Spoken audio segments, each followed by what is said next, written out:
प्रेम से बोलिए शिव गुरु महाराज की जय। सच्चे दरबार की जय हो। और आइए बहिना देखो सुधा दीदी आज भोला जी वाला भांग बसहा पी लेलक ह। अच्छा आओ देखो बौरा के आ मनोज भैया के सारा बाग बगीचा उजाड़ देलक ह। अच्छा आ जितना कटहर के लीची के पेड़ रहे सब तोड़ सब के लसार देलक। बताओ ना सब फल नोच देले। आ देखो हम ही तो देखनी है तो कहनी है मनोज भैया के हाँ कन्या से अपना भाभी से हाँ कि देखो भौजी आज तो बगिया के नाश हो गइल बा। और कैसे कहनी है कैसे बौरा गइलो भोला तोहर बसहवा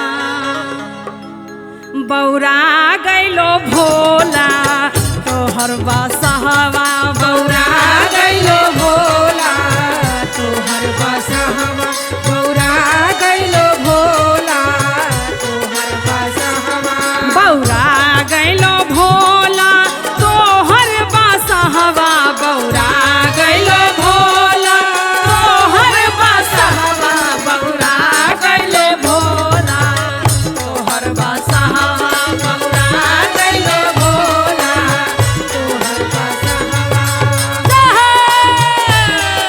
क्या बात है कविता बहन। बगिया उजारी दिहले बाग उजारी दिहले उजारी दिहले बागो उजारी दिहले बाग उजारी दिहले बगिया उजारी दिहले उजारी दिहले बगिया उजारी दिहले ए बाग उजारी दिहले बगिया उजारी दिहले बौरा गइलो भोला तोहर बसहवा बौरा गइलो भोला तोहर बसहवा बौरा गइलो भोला तोहर बसहवा बौरा गइलो भोला तोहर बसहवा जय हो।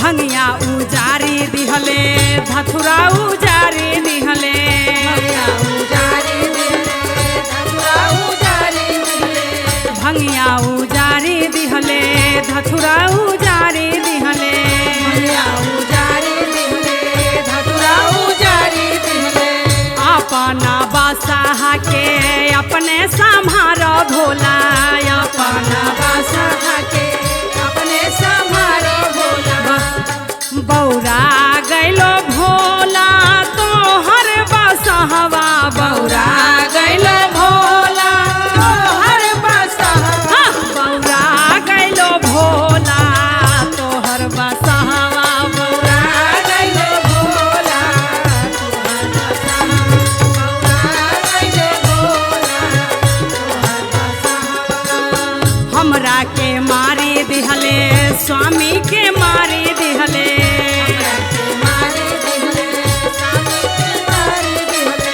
बड़ा बड़ा सिंहावा से हमरा के मारी दिहले